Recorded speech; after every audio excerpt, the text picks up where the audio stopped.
आज की कहानी है भाग्य का लिखा कभी नहीं मिटता। एक गांव में एक बहुत ही ज्ञानी पंडित रहता था।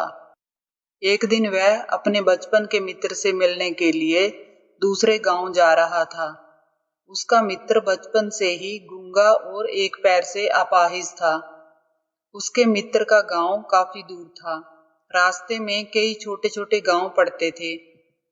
पंडित अपनी धुन में आगे चला जा रहा था। तभी रास्ते में उसे एक आदमी और मिल गया। वह भी पंडित के साथ साथ चलने लगा। पंडित ने सोचा, चलो अच्छा ही हुआ, साथ साथ चलने से सफर जल्दी कट जाएगा। चलते चलते पंडित ने उस आदमी से उसका नाम पूछा तो उस आदमी ने अपना नाम महाकाल बताया। पंडित को ये नाम थोड़ा अजीब सा लगा, पर पंडित ने नाम के विषय में कुछ पूछना उचित नहीं समझा। दोनों धीरे धीरे साथ में चल ही रहे थे। तभी रास्ते में एक गांव आया तो महाकाल ने पंडित से कहा, तुम आगे चलो, मुझे इस गांव में एक संदेशा देना है, मैं तुमसे आगे मिलता हूँ। पंडित ने कहा, ठीक है, और वह आगे की ओर चल दिया। तभी गांव में खबर फैली कि एक व्यक्ति को भैंसे ने मार दिया है। जैसे ही भैंसे ने उस व्यक्ति को मारा, ठीक थोड़ी ही देर में महाकाल वापस आ गया। फिर चलते चलते दोनों एक दूसरे गांव के बाहर पहुंचते हैं, जहां पर एक छोटा सा मंदिर बना था और ठहरने की व्यवस्था भी अच्छी लग रही थी। पंडित के मित्र का गांव भी वहां से अभी काफी दूर था और रात्रि भी होने वाली थी। तो पंडित ने महाकाल से कहा, रात्रि होने वाली है, पूरा दिन चलते चलते थकान भी लग रही है और भूख भी लगी है, हम यहीं भोजन करके आराम कर लेते हैं, कल सुबह आराम से आगे का सफर तय करेंगे। महाकाल ने कहा, ठीक है, मुझे इस गांव में किसी को जरूरी सामान देना है, तुम खाना खाकर आराम करो, मैं बाद में आकर खा लूंगा। इतना कहकर वह वहां से चला गया।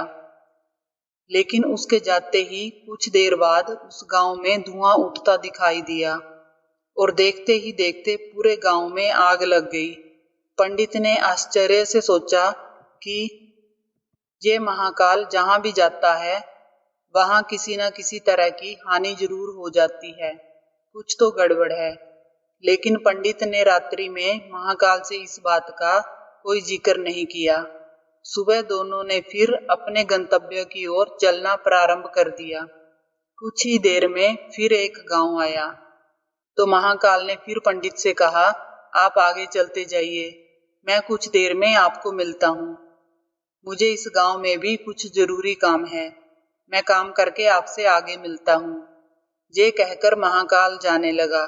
लेकिन इस बार पंडित आगे नहीं बढ़ा, बल्कि वहीं खड़ा होकर महाकाल को देखता रहा कि अब वह कहाँ जाता है और क्या करता है। तभी लोगों की आवाजें सुनाई देने लगी कि किसी व्यक्ति को सांप ने काट लिया है और वह मर गया है।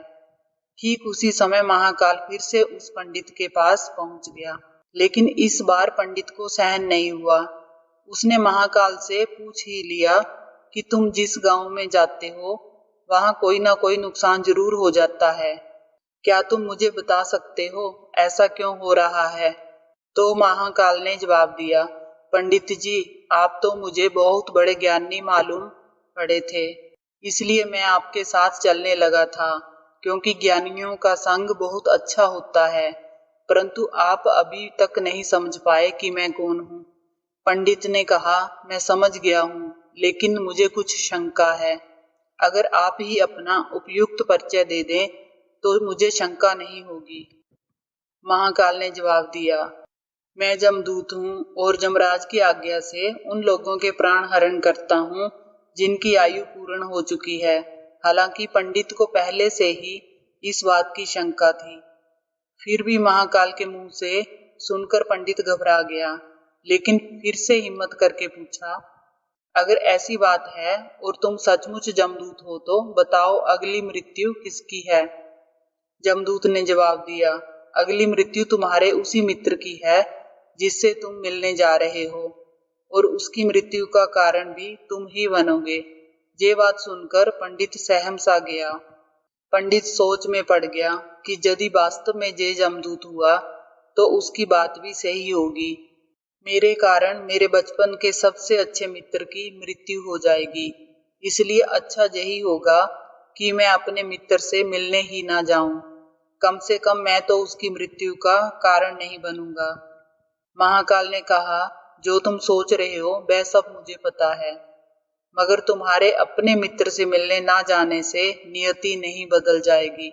तुम्हारे मित्र की मृत्यु निश्चित है और वह अगले कुछ ही क्षणों में घटित होने वाली है। महाकाल के मुंह से ऐसी बातें सुनकर पंडित को झटका सा लगा, क्योंकि महाकाल ने उसके मन की बात जान ली थी, जो कि एक साधारण व्यक्ति के लिए संभव नहीं है। अब तो पंडित को विश्वास हो गया कि ये महाकाल सचमुच में ही जमदूत है, वह अपने मित्र की मृत्यु का कारण ना बने। इसलिए पंडित पीछे की ओर मुड़ा और अपने गांव की ओर जाने लगा। परंतु जैसे ही पंडित मुड़ा, उसका मित्र तेजी से उसकी ओर आता हुआ दिखाई दिया, जो पंडित को देखकर अत्यंत प्रसन्न दिख रहा था। अपने मित्र के आने की गति को देखकर पंडित को ऐसा लगा जैसे कि उसका मित्र काफी समय से उसके पीछे ही आ रहा है। लेकिन वह बचपन से ही गूंगा था और पैर से अपाहिज था, इसलिए ना तो वह पंडित के पास पहुंच पा रहा था और ना ही पंडित को आवाज दे पा रहा था। लेकिन जैसे ही वह पंडित के पास पहुंचा, अचानक उसकी मृत्यु हो गई। पंडित हक्का बक्का होकर महाकाल की ओर देखने लगा, जैसे कि वह पूछना चाह रहा हो कि आखिर क्या हुआ। महाकाल पंडित के मन की बात समझ गया और बोला, तुम्हारा मित्र पिछले गांव से तुम्हारे पीछे पीछे आ रहा था, लेकिन वह अपाहिज और गूंगा होने की वजह से तुम तक नहीं पहुंच सका। उसने अपनी संपूर्ण ताकत लगाकर तुम तक पहुंचने की कोशिश की, लेकिन बुढ़ापे में बचपन जैसी ताकत नहीं होती, इसलिए हृदय आघात के कारण तुम्हारे मित्र की मृत्यु हो गई। क्योंकि तुमसे मिलने के लिए अपनी गति की सीमा को लांघते हुए वह तुमसे मिलने के लिए पीछे पीछे भाग रहा था, इसलिए अपने मित्र की मृत्यु का कारण तुम ही बने। अब पंडित को विश्वास हो चुका था कि सचमुच ये महाकाल एक जमदूत है और उसका कार्य जीवों के प्राणों को हरना है। पंडित एक ज्ञानी व्यक्ति था, इसलिए यह भी जानता था कि मृत्यु पर किसी का बस नहीं चलता। सभी जीवों को एक ना एक दिन मरना ही है, यही सोचकर उसने अपने आप को संभाल लिया। लेकिन अचानक पंडित के मन में स्वयं की मृत्यु के बारे में जानने की इच्छा हुई, इसलिए उसने महाकाल से पूछा, जब मृत्यु मेरे मित्र की होनी थी तो तुम शुरू से ही मेरे साथ क्यों चल रहे थे? महाकाल ने जवाब दिया, मैं तो सभी के साथ चलता हूँ और हर क्षण चलता रहता हूँ, किंतु लोग पहचान नहीं पाते, क्योंकि लोगों के पास अपनी समस्याओं के अलावा किसी और व्यक्ति, वस्तु या घटना के संदर्भ में सोचने, समझने और देखने का समय ही नहीं होता। पंडित ने कहा, क्या तुम बता सकते हो कि मेरी मृत्यु कब और कैसे होगी? तो महाकाल ने कहा, हालांकि किसी सामान्य जीव को ये जानना ठीक नहीं है, क्योंकि कोई भी जीव अपनी मृत्यु के बारे में जानकर दुखी ही होता है। लेकिन तुम ज्ञानी व्यक्ति प्रतीत होते हो और अपने मित्र की मृत्यु को तुमने जितनी आसानी से सहन कर लिया, उसे देखकर लगता है कि तुम अपनी मृत्यु के बारे में जानकर भी दुखी नहीं होगे। इसलिए मैं तुम्हें बता देता हूँ कि तुम्हारी मृत्यु आज से ठीक 6 महीने बाद आज के ही दिन किसी दूसरे राज्य में फांसी लगने से होगी। और सबसे आश्चर्य की बात ये होगी कि तुम स्वयं खुशी से फांसी को स्वीकार कर लोगे। इतना कहकर महाकाल जाने लगा, क्योंकि महाकाल का पंडित के साथ चलते रहने का अब कोई कारण नहीं था। पंडित भी अपने मित्र की यथाशक्ति कर्मकांड करके अपने गांव चला गया। लेकिन कोई व्यक्ति कितना भी ज्ञानी क्यों ना हो, अपनी मृत्यु की बात सुनकर दुखी तो होता ही है और मृत्यु से बचने के लिए कुछ ना कुछ करता ही है। तो पंडित ने भी किया। पंडित विद्वान था, इसलिए उसकी ख्याति उस राज्य के राजा तक थी। उस पंडित ने सोचा कि राजा के पास तो कई ज्ञानी मंत्री हैं, वे मेरी मृत्यु से संबंधित समस्या का कोई ना कोई हल निकाल ही लेंगे। पंडित ये सोचते हुए राज दरबार में पहुंच जाता है और उसने वहां जाकर राजा को सारा वृत्तांत सुनाया। राजा ने ये बात अपने मंत्रियों को बताई और उनसे सलाह मांगी। अंत में सभी ने विचार विमर्श करके कहा कि अगर पंडित की बात सही है तो ये तो निश्चित है कि उसकी मृत्यु 6 महीने के बाद ही होगी। लेकिन मृत्यु तब होगी जब वह दूसरे राज्य में जाएगा। यदि वह दूसरे राज्य में जाएगा ही नहीं तो मृत्यु भी नहीं होगी। मंत्रियों की ये सलाह राजा को भी ठीक लगी। बहुत सोच समझकर राजा ने पंडित के रहने की व्यवस्था महल में कर दी और राजा के आदेश के बिना उस पंडित से किसी को भी मिलने नहीं दिया जाता था। लेकिन पंडित कहीं भी आ जा सकता था ताकि पंडित को ये ना लगे कि वह राजा की कैद में है। परंतु पंडित डर के कारण स्वयं ही कहीं आता जाता नहीं था। धीरे धीरे पंडित की मृत्यु का समय नजदीक आने लगा और वह दिन भी आ गया जिस दिन पंडित की मृत्यु होने वाली थी। पंडित अपनी मृत्यु को लेकर बहुत चिंतित था, इसलिए उस दिन पंडित डर के मारे जल्दी ही सो गया ताकि जल्दी से वह रात बीत जाए और अगला दिन आ जाए तो उसकी मृत्यु टल सके। लेकिन पंडित को स्वयं नींद में चलने की बीमारी थी और इस बीमारी के बारे में वह स्वयं भी नहीं जानता था। अतः राजा के किसी वैद्य को बताने का तो प्रश्न ही नहीं उठता। उसी रात पंडित को नींद में चलने का दौरा पड़ा। वह उठा और जेल से निकलकर अस्तबल में गया। पंडित राजा का खास मेहमान था, इसलिए किसी पहरेदार ने भी उसे नहीं रोका और ना ही किसी तरह की पूछताछ की। अस्तबल में पहुंचकर वह सबसे तेज चलने वाले घोड़े की पीठ पर सवार होकर नींद में ही राज्य की सीमा के बाहर दूसरे राज्य में चला गया।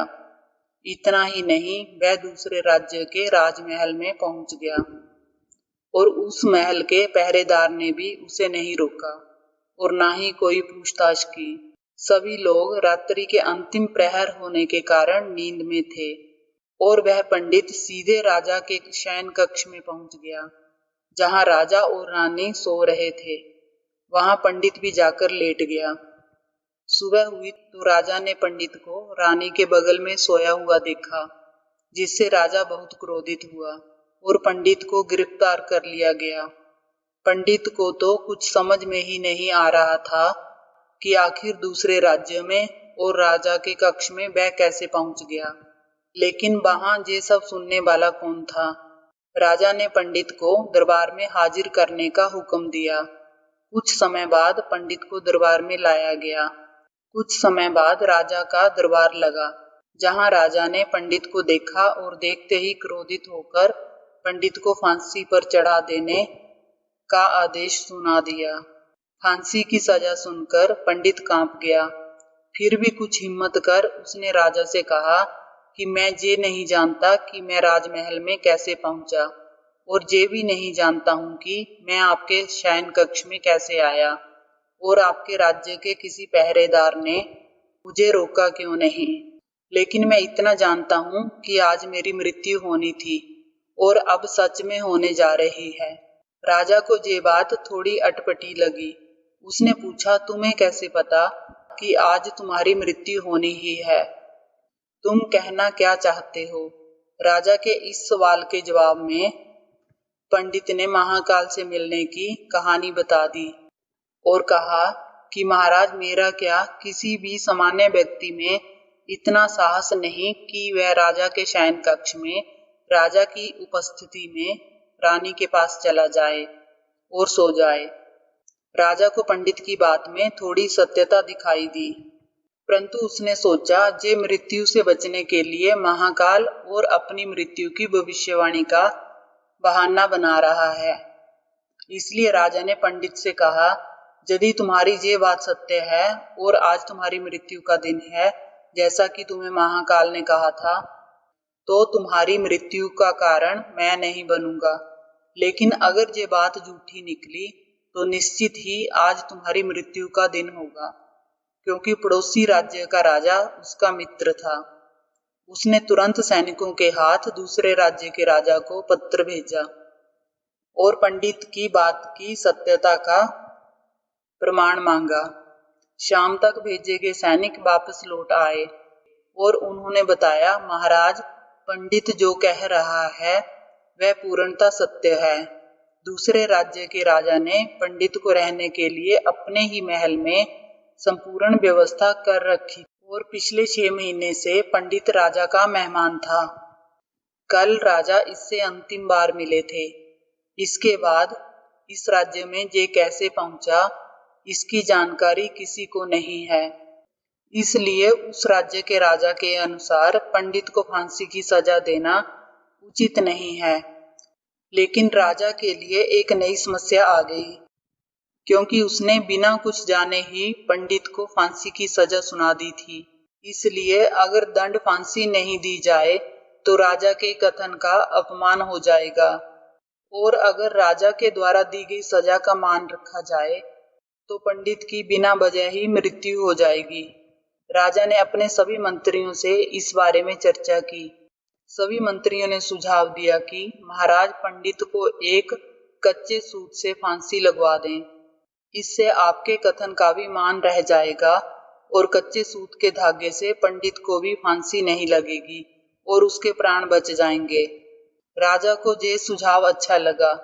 उसने ऐसा ही आदेश सुना दिया। पंडित के लिए कच्चे धागे के सूत का फांसी का फंदा बनाया गया और नियम के अनुसार पंडित को फांसी पर चढ़ाया जाने लगा।